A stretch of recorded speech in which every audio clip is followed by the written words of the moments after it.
Assalamualaikum warahmatullahi wabarakatuh. Waalaikumsalam warahmatullahi wabarakatuh.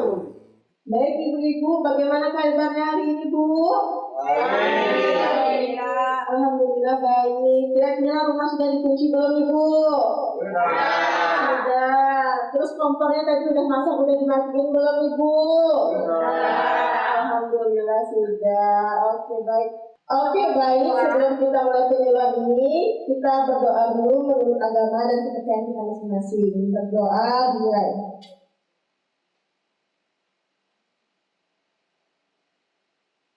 Doa selesai. Oke baik. Ibu-ibu ini sebelumnya kita mulai salam BKB dulu ya. Masih ingat Bu salam BKB hari emasnya? Masih. Kita coba bareng-bareng ya Bu ya. Iya. Oke, suaranya besar ini ya Bu ya. Iya. Oke baik. Salam BKB hari emas. Orang kaya, berpintar sehat, cerdas, berkarakter, luar ceria. Oke, tepuk tangan dulu Bu. Mantap ibu-ibunya ya, pada sehat, pada semangat semuanya ya. Saya senang pada hari ini. Oke, ini kan pertemuan kita bulan ini. Kemarin kita sudah pertemuan ya Bu ya. Nah, kira-kira kegiatan yang saya suruh dilakukan di rumah sudah dilakukan belum Bu? Sudah diterapkan untuk anaknya Bu? Alhamdulillah, sudah pada pintar-pintar ya ibu-ibu semua. Baik, hari ini kita akan membahas materi mengenai 1000 hari pertama kehidupan atau yang biasa disebut 1000 HPK. Nah, sebelum saya masuk materi nih Bu, ibu-ibu ada yang tahu nggak pengertian dari 1000 HPK Bu? Ayo Bu, ada yang tahu nggak Bu? Bapak-bapaknya ada yang tahu nggak Pak? Nggak tahu? Ibu-ibunya ada Bu? Ya Bu. Oke Ibu, silakan Bu. Dari anak baru lahir sampai umur 2 tahun. Oke, kita beri aplaus dulu buat Ibu Irma. Hebat Ibu Irma udah berani mengungkapkan pendapatnya ya. Nah, oke baik. Tadi Ibu Irma bilang apa Bu? Dari anak baru lahir sampai umur 2 tahun ya benar. Nah, jadi yang dimaksud dengan 1000 hari pertama kehidupan itu adalah masa selama 270 hari dalam kandungan sampai dengan anak berusia 2 tahun. Nah, jadi dari anak udah dalam perut Ibu udah terjadi pembuahan. Nah, itu penting kita kasih nutrisi Bu yang bagus, yang baik. Kenapa pentingnya? Karena pada masa itu merupakan periode untuk perkembangan otak. Selain otak, tubuhnya juga berkembang, sistem pencernaannya berkembang, semuanya berkembang Bu, sangat besar. Maka itu kita penting menerapkan nutrisi yang baik untuk masa 1000 hari pertama kehidupan itu Bu. Nah, jadi fondasi kesehatan anak itu dimulai dari nutrisi ibu. Nutrisi ibu selama kehamilan. Jadi bayi itu perlu suplemen nutrisi yang baik untuk perkembangannya. Nah, kemudian setelah anaknya lahir diberikan ASI eksklusif Bu. Nah, ASI eksklusif itu dari umur berapa Bu? 0 sampai 6 bulan full ASI, jangan kasih air putih, jangan kasih makanan lain ya Bu ya. Karena ASI itu merupakan nutrisi yang sangat bagus, yang sangat penting yang dibutuhkan oleh anak. Nah, setelah masa ASI eksklusif, berlanjut lagi ke pengenalan makanan tambahan atau yang biasa kita sebut MPASI. Nah, di situ kita udah bisa Bu memberikan makanan pendamping yang dari tekstur yang lembut untuk anak, dan juga nutrisinya juga harus dilihat ya Bu ya, harus konsumsi ikan, daging, ayam, pokoknya protein, karbohidrat, lemak, nutrisinya itu harus lengkap. Kenapa? Karena untuk menunjang nutrisi 1000 hari pertama kehidupannya Bu.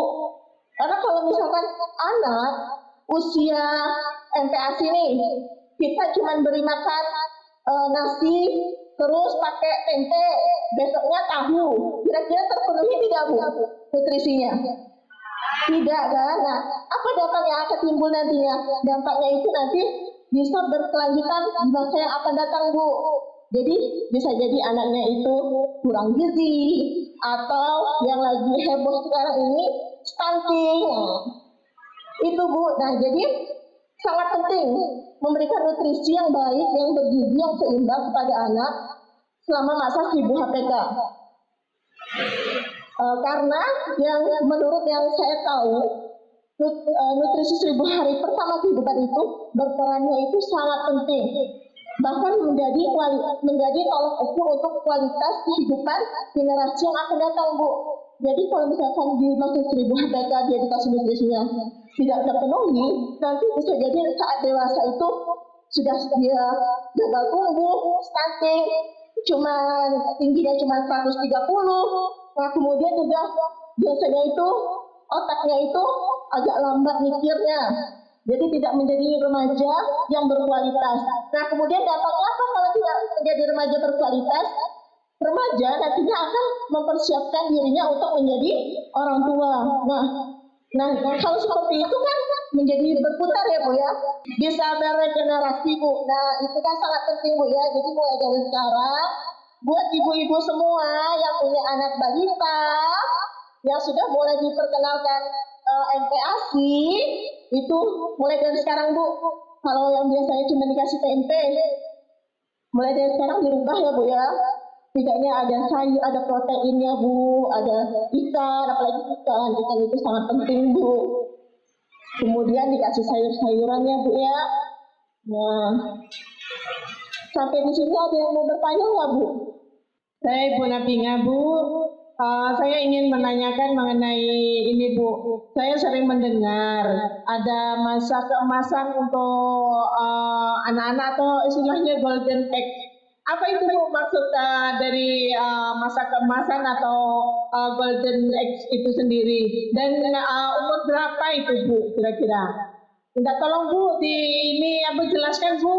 Terima kasih. Oke, baik, pertanyaan yang bagus dari Ibu Nabinga mengenai masa keemasan atau golden age yang biasa disebut golden age. Nah, golden age itu sama seperti 1000 HPK, Bu, cuman bedanya kalau golden age dari umur anak 0 sampai dengan 5 tahun, Bu. Nah, kalau 1000 HPK kan dari mulai kehamilan ya, Bu ya. Nah, jadi itu perbedaannya dengan 1000 HPK. Kemudian untuk apa sih tujuannya, apa sih pentingnya golden age itu?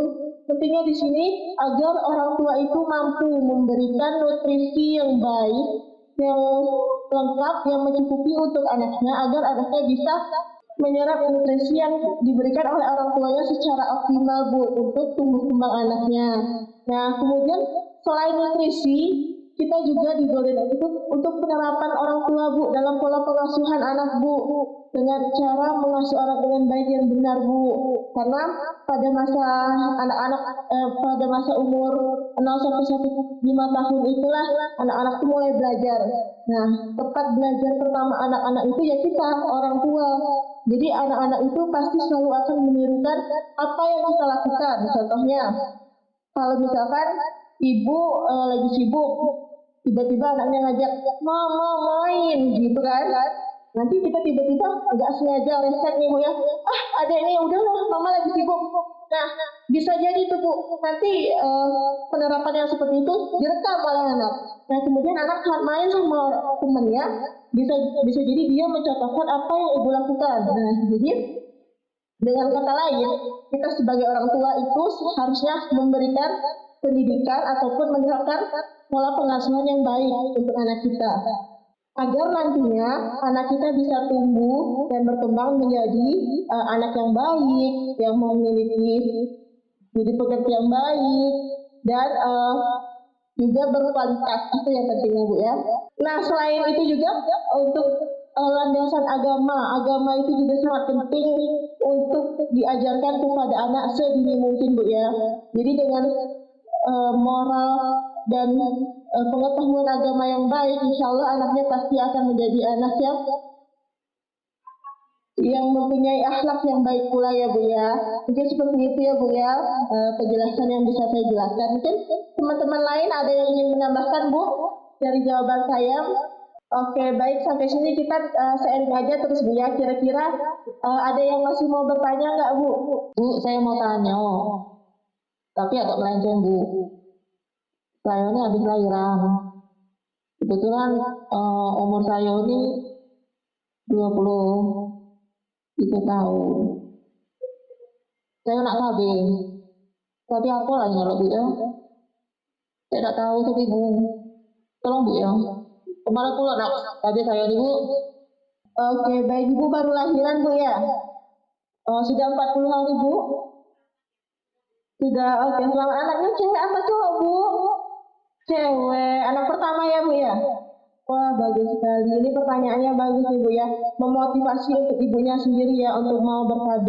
Nah, karena ibu umurnya baru 23 tahun. Kemudian anak pertama. Nah, menurut saya nih Bu ya, sebaiknya ibu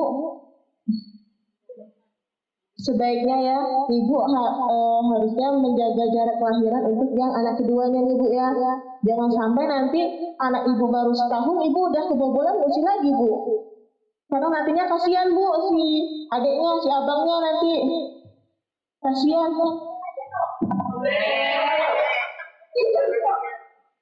Kasihan nanti Bu si adiknya baru umur belum 2 tahun udah punya adik lagi, nanti kurang perhatian, kurang kasih sayang. Nah, jadi sebaiknya kalau menurut saya ibu menggunakan alat kontrasepsi jangka panjang Bu. Nah, alat kontrasepsi jangka panjang itu ada 2 macam Bu.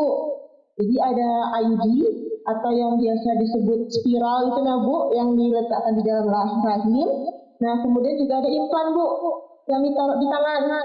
Nah, itu keduanya jangka panjang Bu. Cuman yang lebih bagusnya itu adalah menggunakan IUD. Kenapa? Karena kalau IUD itu dia non hormonal Bu. Jadi tidak berpengaruh ke badan ibu. Nah, badan ibu sekarang udah kurus nih langsing. Nanti takutnya kalau ibu pakai implan bisa gendut Bu nantinya Bu karena dia hormon. Nah, lebih baiknya ibu pakai IUD seperti saya Bu. Saya pakai IUD Bu. Alhamdulillah sampai sekarang nggak ada kenapa-napa Bu. Cocok pokoknya dan tidak ada efek samping yang saya rasakan selama saya menggunakan IUD. Jadi untuk ibu bisa memilih alat kontrasepsi jangka panjang atau kalau menurut saya tadi ibu bisa pilih IUD. Kemudian untuk tempat pemasangannya ibu bisa hubungi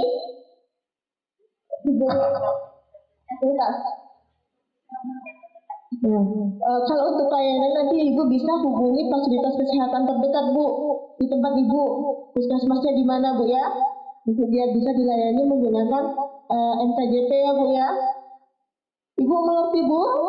Ini ke fasilitas kesehatan Bu. Nah, nanti di situ juga ibu bisa bertanya kembali kepada petugas kesehatan kira-kira KB yang cocok untuk ibu apa gitu, karena sesuai dengan kondisi ibu saat ini ya Bu ya. Kalau menurut saya lebih bagusnya pakai MPDP atau metode kontrasepsi jangka panjang ya Bu ya. Mengerti Bu? Oke, kalau misalkan ibu ragu untuk langsung datang ke fasilitas kesehatan, ibu bisa tanyai kepada kader PPKPD dan sub PPKPD. Kader KB-nya di wilayah ibu, nah nanti biasanya kader KB-nya nanti bisa mengarahkan ibu untuk mengunjungi fasilitas kesehatannya Bu ya. Oke, sampai dari sini masih ada yang mau bertanya Bu? Cukup? Oke, baik kalau cukup, saya ada PR nih Bu ya, untuk nanti Ibu di rumah. Karena kita nanti pertemuannya bulan yang akan datang ya Bu ya. Pertemuannya di mana Bu? Di sini, oke, tempat yang sama betul. Nah, jadi saya mau kasih tugas untuk ibu-ibu semua di sini yang udah datang, agar bisa memberikan makanan yang bergizi untuk anaknya ya Bu ya. Ya baiklah, sampai di sini dulu perjumpaan kita hari ini. Saya mohon maaf apabila ada kesalahan kata dari saya.